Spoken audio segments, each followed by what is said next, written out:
বলির পাঠা হবে কিনা আমি তো জানি না। আমার কখনোই মনে হয় না এই ধরনের জঘন্য অপরাধ ও করতে পারে। যা দেখানো হচ্ছে তা কিন্তু সবটা ঘটেনি।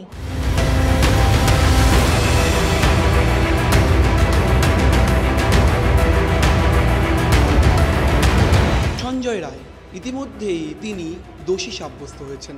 সাজা ঘোষণা সোমবার। আরজি করের ঘটনা যে তোলপাড় করেছিল দেশ, এই সঞ্জয় রায়কে নিয়েও নানান বিতর্ক, নানান চর্চা বারবার উঠে এসেছে রাজ্য রাজনীতির অন্দরে। পেশাগত জায়গা এবং আইনি জায়গা থেকে যিনি দোষী হন বা যাকে দোষী সাব্যস্ত করা হয় তারও কিছু বলার অধিকার থাকে। আমার সঙ্গে এই মুহূর্তে রয়েছেন একেবারে সঞ্জয় রায়কে দোষী সাব্যস্ত করার পর যিনি ইজলাসে উপস্থিত ছিলেন, কোর্টরুমে ছিলেন, কবিতা সরকার। ম্যাডাম, আপনাকে স্বাগত সংবাদ প্রতিদিন ডিজিটাল। ম্যাডাম, আপনি দিনের পর দিন লড়াই করেছেন, একজন মহিলা, আপনি বরিষ্ঠ আইনজীবী, বিভিন্ন বহুদিন ধরে আপনি লিগাল এডে কাজ করছেন, নানান ক্ষেত্রে দাঁড়িয়ে সঞ্জয় রায়ের হয়ে আপনি সওয়াল করেছেন। আজ কোর্টরুমে যে ড্রামাটিক সিচুয়েশন তৈরি হলো, সঞ্জয় রায় নানান কথা বললেন, ঠিক কী ঘটলো এবং আপনি কি দেখলেন এবং আপনারা কী দেখলেন এবং বিচারকের সামনে সঞ্জয় ঠিক কী বললেন?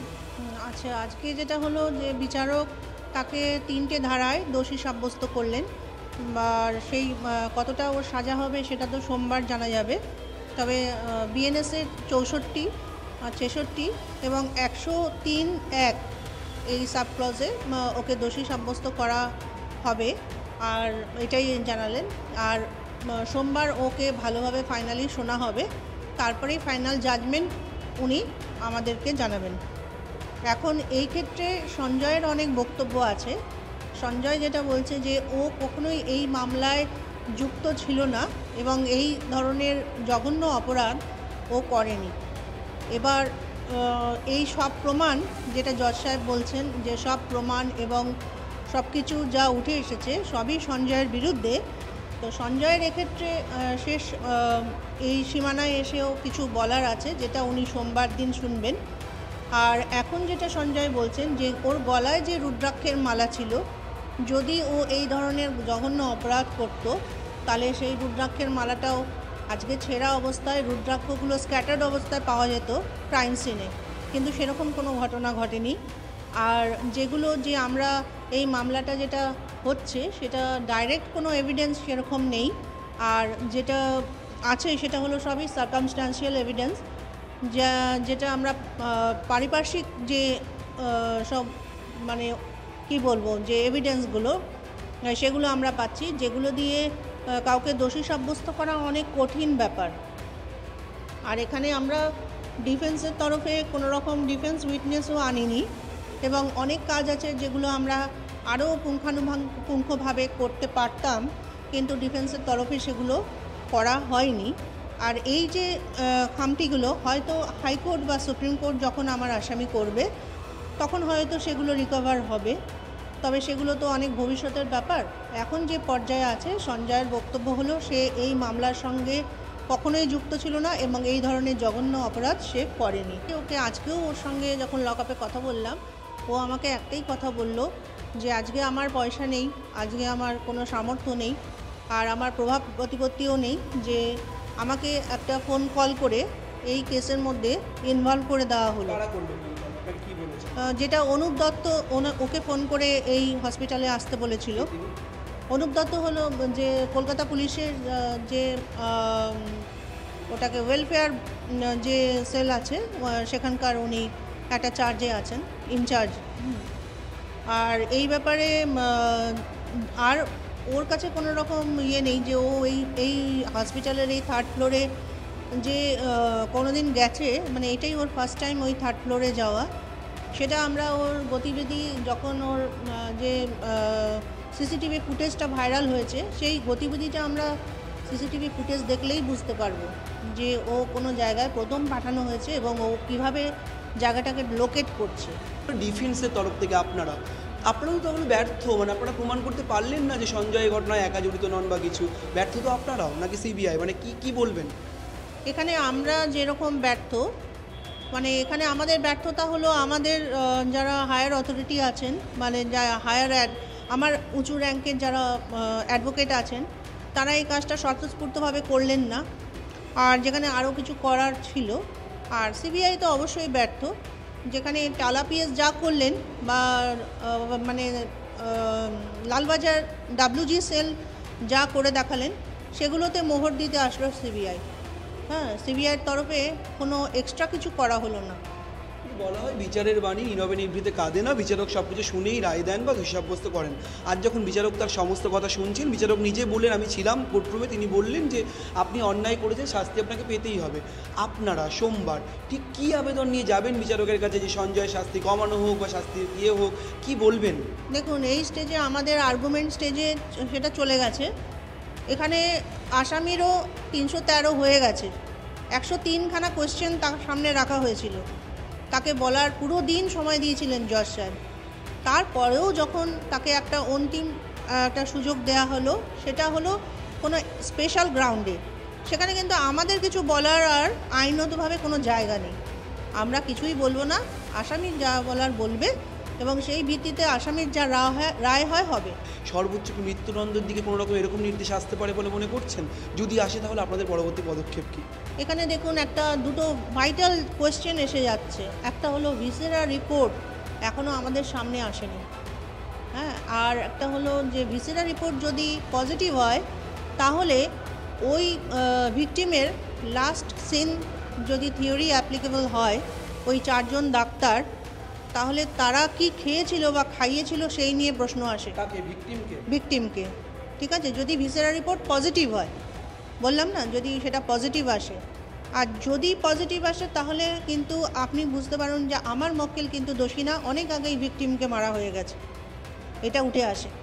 আর যদি ভিসেরা রিপোর্ট নেগেটিভ হয় তাহলে হয়তো অন্যরকম গল্প। কিন্তু ভিসেরা রিপোর্ট কেন এখনও এলো না এবং ওটা ছাড়া কি করে মামলার রায়দান পর্ব হচ্ছে, সেটাও কিন্তু একটা বড় প্রশ্ন। উচ্চ আদালতে গেলে এই বিচার প্রক্রিয়া নাও ধোপে টিকতে পারে, এই রায়দান বা এই সাজা ঘোষণা সবটা অন্যরকম একটা পরিস্থিতি তৈরি হতে পারে। উচ্চ আদালতের ওপর আমার অনেক ভরসা আছে।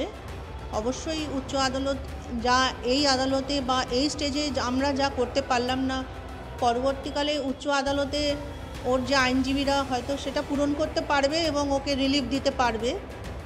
আর যেটা আমাদের পক্ষে করা হলো না, সেটা ইচ্ছা না অনিচ্ছাকৃত, আমি এটা বলবো না, যেটা আমরা করলাম না।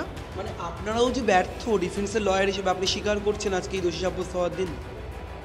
ব্যর্থতা আমাদের অনেকগুলো জায়গায়। হ্যাঁ, যে দেখা জিনিসকে না দেখা, যে জিনিসটা করতে হবে সেটা না করা, তাহলে সেটা তো ব্যর্থতাই বলা যায়। সঞ্জয়কে ফাঁসানো হয়েছে বা সঞ্জয় যে দাবি করছে এর মধ্যে কোনো যৌক্তিকতা থাকতে পারে? মানে অপরাধী তো বলবে আমি দোষী নই, অপরাধীরা বলবে, আপনি জানেন সেটা, আপনার কি মনে হয়? হ্যাঁ, আমি আজকে যে এই কাজটা করছি, ধরুন অনেক আসামি আমরা হ্যান্ডেল করি প্রতিদিন, সেখানে অনেক মানুষের সঙ্গে আমাদের অ্যাজ এ লয়ার অনেক লোকের সঙ্গে আমাদের ওঠা বসা হয়।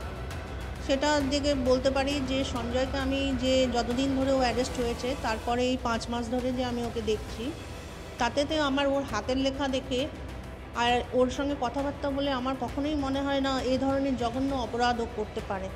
হ্যাঁ, কিছু রুড বিহেভিয়ার, মাথাটা গরম, চট করে রেগে যায়, হ্যাঁ, এইগুলো তো আলাদা কথা। কিন্তু এত বড় একটা মার্ডার এবং একটা রেপ চার্জ ওর ওপরে আসা, এটা কিন্তু আমি এখনও নিজেকে বিশ্বাস করাতে পারছি না। এটা আমি পার্সোনালি বলছি। ডিএনএতে নানান রকম কিছু বলা হয়েছে, সঞ্জয়ের সাথে ম্যাচ করে গেছে। ডিএনএর ব্যাপারটা যেটা বলবো, যে নিপল সোয়াব যেটা, সেটা লালা রসটা নিপলে সেটা সঞ্জয়ের সঙ্গে ম্যাচ করেছে। দেখুন, এখন যে আদার যে এভিডেন্স কালেকশন হয়েছে, যে ডাব্লিউজি সেল এবং টালা পিএস, যখন এটা তো সঞ্জয়কে যখন 9 তারিখে তোলা হয়েছে, ওখানে ডেকে, তারপরে 10 তারিখে ওকে অ্যারেস্ট করা হয়েছে। এই যে 9 এবং 10-এর এই যে রাত্রিবেলা এবং 10-এর পরে ওর প্রোডাকশন 10 তারিখে বেলা 4টেয় দেখানো হয়েছে, এই নিয়ে কিন্তু অনেক তর্ক বিতর্ক আছে এবং যা দেখানো হচ্ছে তা কিন্তু সবটা ঘটেনি।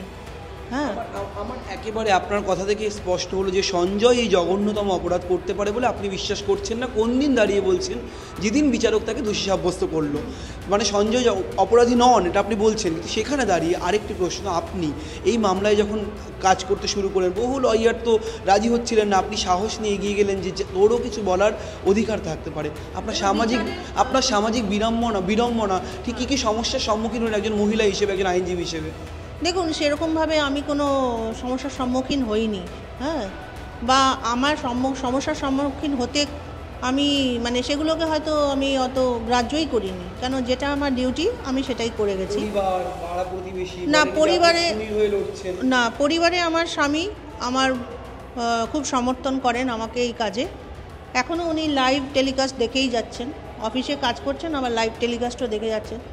আর যেটা হলো যে আমার বাবা মা প্রথমে ওনারা একটু অবজেকশন দিয়েছিলেন যে আমার সেফটি সিকিউরিটি এবং সমাজের লোক কী বলবে, কিন্তু এখন এই কাজের ধারার পর এখন তাদের মন থেকেও এটা উঠে গেছে যে একজন যত জঘন্য অপরাধী হোক তার বিচারে পাওয়ার অধিকার আছে, এবং আমরা লিগাল এডে সেই কাজটাই করে থাকছি। আমাদের মানে আমার ডিপার্টমেন্টটাই খুলেছে অ্যাকিউজদের হেল্প করার জন্য। কারণ নিরাপরাধের শাস্তি, সেই ধনঞ্জয় বাণিদা যে কথাটি বারবার করে উঠছিল, আপনি কি মনে করেন সেরকম কোনো নিরাপরাধ একটি মানুষ বলির পাঠা হবে? দেখুন, বলির পাঠা হবে কি না আমি তো জানি না, তবে সঞ্জয়ের তরফেও যে কিছু আরও কিছু খোলাসা করা বা আর কে থাকতে পারে বলে ওর যা মনে হয়, কেন ও তো পুলিশদের সঙ্গে অ্যাজ এ সিভিক ভলেন্টিয়ার অনেক রকম কাজ করেছে, এবং অনুপ দত্তের চাল চলন, অনুপ দত্ত কার ফোন পেয়ে ওকে ডেকে পাঠালো, এবং ওই ডেকে পাঠানোতেই ও যে ইনভলভ হয়ে গেল এই কেসে, মানে এখান থেকে স্পষ্ট এটা যে ওকে এই কেসে যুক্ত করে দেওয়া হলো একটা ফোন কলে। হ্যাঁ, কিন্তু এই যে এনগ্রাফট করে নিল কোনো একটা কেসে, হ্যাঁ, এই ব্যাপারে অনুপ দত্তের গতিবিধির ব্যাপারে অনেক কিছু ও আমাদের জানাতে পারতো, যাতে ওরই সুবিধা হতো, আমাদেরও কাজ করতে সুবিধা হতো, কিন্তু ওর তরফে কোনো রকম সেরকম কোনো মানে সহযোগিতা বা কোনো রকম আমরা পাইনি। হ্যাঁ, মোটামুটি আমাদের কাছে ওই একই কথা বলে যাচ্ছে, আমি করিনি, কিন্তু ও কী এর আগে কীভাবে পুলিশকে হেল্প করেছে, কী কাজ করেছে, এবং ওকে কেন প্রেফারেন্স দিয়ে ওই বারাকে রাখা হয়েছিল। হ্যাঁ, এবং ও যে একটা খুব চয়েসেবল পার্সন ছিল ওদের, হ্যাঁ, ওয়েলফেয়ার বোর্ডের, এই যে ব্যাপারগুলো, এগুলো কিন্তু আমাদের কাছে অতটা স্পষ্ট না। হ্যাঁ, যে ওর গতিবিধি সম্পর্কে ও যে আমাদের অত স্পষ্টভাবে জানায়নি। মানে আপনাদেরও সহযোগিতা করেননি সঞ্জয়, বলছেন খানিকটা? দেখুন, সহযোগিতা এখানে বলবো না, সেরকমভাবে ও আমাদের কাছে কিছুই খোলাসা করেনি, এই হচ্ছে কথা। তাহলে আপনার দেখে মনে হলো কেন যে জঘন্যতম অপরাধেও যুক্ত নয়? যেটা আমি বলছি আপনাকে, যে কতগুলো অনেক কিছু আমরা ডাইরেক্ট এভিডেন্স আমরা পাচ্ছি না। যারা দুটো আপনার যে সেমিনার হলের যে পজিশন, সেখানে দুটো নার্সিং স্টেশন আছে দুদিকে, আর কোনো আউটসাইডার হঠাৎ করেই ওই নার্সিং স্টেশনে ঢুকে যেতে পারে না। আপনি যদি সিঁড়ি দিয়ে পেছনের টিভি ওয়ার্ড থেকেও ঢোকেন, তাহলেও সেখানে কোনো সিসিটিভি ছিল না, ওই একটাই সিসিটিভি ছিল বাইরে, যেখানে গতিবিধি সিসিটিভির ফুটেজ থেকে সেই কভারেজও আসছে না যে সঞ্জয় ডান দিকে গেছে না বাঁ দিকে গেছে। আর যদি বলেন যে সঞ্জয় ডান দিকেই গেছে, তাহলে ওকে কেউ দেখলো না এবং ওকে কেউ বাধা দিল না। হ্যাঁ, এটা হলো থার্ড পার্টি, ওকে তো কেউ চিনতো না সেরকমভাবে থার্ড ফ্লোরে, কারণ ওর গতিবিধি দেখেই বোঝা যাচ্ছে ও ফার্স্ট টাইম গেছে, তাহলে ওকে কেন ওখানেই আটকানো হলো না? আর ওকে যদি ঢুকতে দেওয়া হলো বা নার্সিং স্টেশনে কেউ নেই, তার মানে তো ওয়েল প্ল্যান মার্ডার, যে নার্সিং স্টেশনকে আগেই খালি করে দেওয়া হয়েছিল। এই প্রশ্নগুলোও তো উঠে আসছে। মানে কোনো আতঙ্ক, নিরাপত্তা বিঘ্নিত হতে পারে, এই বিষয়ে এখনো কোনো শঙ্কা রয়েছে? আর আপনার আমার নিরাপত্তা না, আমার কোনো ভয় পাচ্ছেন না? না, আমার এসব কোনো ভয় লাগে না। কেন কোনো ভুল কাজ করলে না ভয় আসবে বলুন? যারা ভুল কাজ করেছে তারা ভয় থাকবে, আমরা কোনো ভুল কাজ, আমার পার্সোনালি কোনো ভুল কাজ কখনো করি না। যতটা পারি আসামিদের সাহায্য করি। আসামি কেন, যে কোনো লোক যদি লিগাল এডে কোনো হেল্পে আসে বা অন্য কোনো আইনি বা যে কোনোভাবে পার্সোনালি কোনো হেল্প চায়, আমরা এবং আমার দিদিরা আছেন, এখন ওনারা আছেন, আবার অন্য 3 দিন আরও 2 জন দিদি থাকেন, আমরা আমাদের সর্বস্ব দিয়ে ওদের হেল্প করি। তিনি কবিতা সরকারকে নড়িয়ে দেওয়ার ক্ষেত্রেও তার কিন্তু ভূমিকা ছিল অগ্রগণ্য। শিয়ালদা আদালতে সঞ্জয়ের হয়ে দম নিয়ে একেবারে সাহসী ভূমিকায় বারবার এজলাসে লড়েছেন তিনি। আর তিনি যেদিন সঞ্জয়কে দোষী সাব্যস্ত করা হলো, ঠিক সেখানে দাঁড়িয়ে তিনি বিস্ফোরকভাবে বলছেন যে সঞ্জয়কে দেখে তার যা মনে হয়েছে এমন জঘন্যতম অপরাধ সঞ্জয় করতেই পারে না, এবং এই ঘটনা যে পরিকল্পনা মাফিক মার্ডার বা খুন, সেই বিষয়ে এখনও নিশ্চিত বরিষ্ঠ আইনজীবী, অত্যন্ত অভিজ্ঞ আইনজীবী শিয়ালদা আদালতের কবিতা সরকার। এখন দেখার সঞ্জয়ের সাজা ঘোষণার পর এই মামলা উচ্চ আদালতে যাওয়ার পর ঠিক কোন দিকে জল গড়ায়। ক্যামেরায় ব্রতিন কুণ্ডুর সঙ্গে রমেন দাস, সংবাদ প্রতিদিন .in।